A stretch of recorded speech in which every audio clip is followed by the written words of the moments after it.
అందరికీ నమస్తే. గుళ్ళో అయినా ఇంట్లో అయినా ఉండేది ఆ దేవుడే కదా, అసలు గుడికే ఎందుకు వెళ్ళాలి అని చాలా మంది అనుకుంటారు కదా. మరి ఆ విషయాల్ని ఈరోజు వీడియోలో అయితే తెలుసుకుందాము. విగ్రహాల్ని ప్రతిష్ఠించేటప్పుడు భూమి లోపల పాజిటివ్ ఎనర్జీ ప్రసరించే చోట నిర్ణయిస్తూ ఉంటారు. అలాగే రాగి యంత్రాన్ని మంత్ర సహితంగా నిక్షిప్తం చేసి దానిపైన మూల విరాట్టును ప్రతిష్ఠిస్తారు.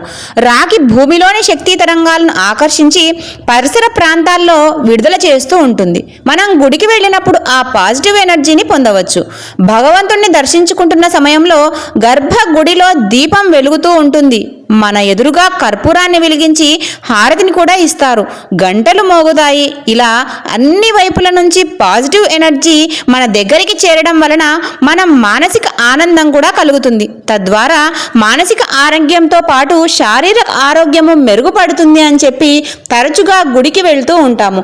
ఇందులోని ఆంతర్యాన్ని మీరైతే తెలుసుకున్నారు కదా. మరి ఇలాంటి వీడియోల కోసం ఛానల్ ఇప్పుడే సబ్స్క్రైబ్ చేయండి.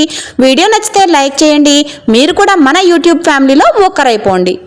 తిరిగి మరొక మంచి వీడియోతో మళ్ళీ మీ ముందుంటాను. అంతవరకు సెలవు.